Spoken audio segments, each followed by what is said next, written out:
Baik, saya Matthew McLaren Rumbai akan membahas mengenai objek yang kami pilih yaitu Gereja Gemim Sentrum di Manado. Jadi Gereja Gemim Sentrum di Manado ini merupakan gereja tertua di Sulawesi Utara yang ada di Kota Manado, yang dimana Gereja Gemim Sentrum ini menjadi saksi bisu Perang Dunia Kedua yang pernah dibom Belanda beserta sekutunya. Gereja Sentrum ini didirikan sejak tahun 21 Juni 1677. Pertama kali didirikan, gereja ini bernama Gereja Besar atau Oude Kerk. Nama Gereja Sentrum itu ditetapkan pada masa setelah kemerdekaan Indonesia tahun 1945. Untuk tempat atau lokasinya sendiri, dia tepatnya di Jalan Sarapung nomor 1, Lawangirung, Wenang, Kota Manado, Sulawesi Utara. Selanjutnya kita masuk pada pembahasan mengenai sejarah dari gereja ini, yang dimana dahulunya gereja ini memang didirikan sebagai tempat ibadah orang Belanda. Sebelum dibom, gereja ini masih berdiri dengan menggunakan material kayu. Kemudian setelah terjadi pengeboman, barulah kemudian dibangun kembali pada tahun 1945 dan selesai dibangun pada tahun 1952 sampai 1954. Seiring berjalannya waktu, dilakukan perubahan berupa bentuk pada bagian gereja, yaitu teras yang ditambahkan pada tahun 1990. Bahkan gereja ini juga pernah menjadi pusat pemerintahan ataupun pusat administrasi Belanda hingga akhirnya direbut oleh Jepang dengan membawa agama Kristen dengan ciri khas Jepang oleh pendeta Jiro Hamasaki. Namun sayangnya agama yang dibawakan oleh pendeta Jiro Hamasaki ini kurang diterima oleh masyarakat lokal. Di sini juga terdapat 3 gambar. Yang pertama di bagian kiri atas itu merupakan gambar yang masih menggunakan material kayu pada tahun 1931 foto itu diambil. Kemudian di bagian bawah merupakan gereja setelah terjadinya pengeboman oleh Jepang. Kemudian di bagian kanan atas itu merupakan gereja yang sudah dibangun kembali pada tahun 1950. Terima kasih. Kemudian kita akan membahas mengenai objek peninggalan. Di sini terdapat beberapa objek peninggalan. Yang pertama yaitu lonceng yang masih disimpan sampai saat ini dengan kondisi retak setelah terjadinya tragedi pengeboman oleh Jepang. Yang kedua tangga. Jadi tangga ini juga masih dipertahankan sampai saat ini dengan material yang masih sama. Kemudian tempat pembakaran dupa, yang dimana dahulunya menurut narasumber ini digunakan sebagai cawan perjamuan, namun sekarang sudah digunakan sebagai tempat pembakaran dupa. Yang keempat merupakan jendela. Jadi jendela ini juga masih digunakan tanpa ada perubahan material atau apapun itu semenjak bangunan ini didirikan kembali 1950.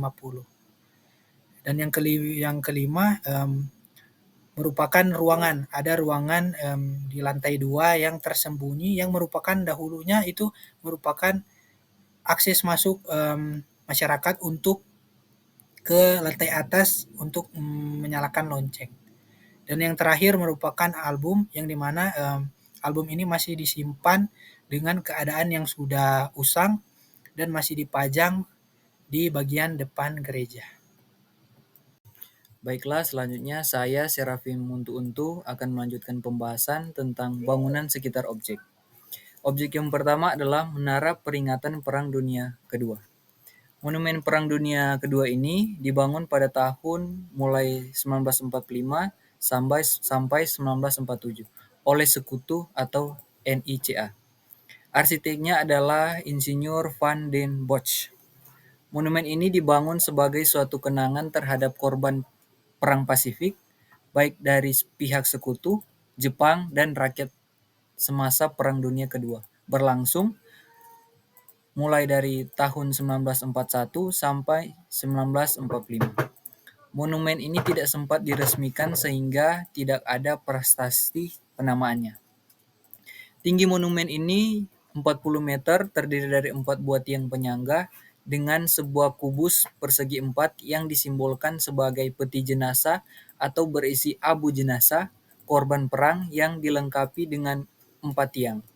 Monumen ini dimaknakan sebagai simbol penyerahan arwah korban kepada Tuhan Yang Maha Kuasa pada kotak berbentuk kubus di puncak monumen. Untuk selanjutnya, yang kedua adalah aula dan ruangan kantor. Seiring berjalannya waktu, jemaat mulai bertambah sehingga akhirnya pada bagian belakang gereja ditambahkan bangunan penunjang seperti aula dan juga kantor yang sampai saat ini paling sering digunakan sebagai ruangan rapat dan ruangan pelsus atau pelayan khusus. Untuk bangunan ketiga adalah bangunan penunjang. Bangunan ini dibangun sebagai bangunan penunjang objek yang kami pilih. Narasumber mengatakan bahwa bangunan ini nantinya digunakan sebagai ruangan serbaguna. Di dalamnya terdapat berbagai ruangan, seperti kantor jemaat, ruang konversi, pastori, dan lain-lain. Untuk untuk lantai pertama digunakan sebagai kantor atau ruang konvensi. Untuk lantai yang kedua digunakan sebagai pastori atau rumah tinggal para pendeta. Untuk lantai yang ketiga digunakan sebagai bangunan serbaguna. Baik, selanjutnya saya Jafrul Aliwir akan menjelaskan metode restorasi, yang dimana restorasi bertujuan untuk mengembalikan kondisi suatu objek atau ekosistem ke keadaan semula, atau yang mendekati kondisi aslinya sebelum mengalami kerusakan atau degradasi. Metode ini memiliki tujuan utama, yang dimana memulihkan fungsi ekologis, arsitektur asli, atau nilai historis yang hilang, dengan fokus menggunakan metode dan bahan yang mempertahankan keaslian, autentisitas objek atau situs tersebut. Contoh penerapan metode ini, perbaikan bangunan cagar budaya yang rusak dengan tetap mempertahankan arsitektur dan bentuk aslinya.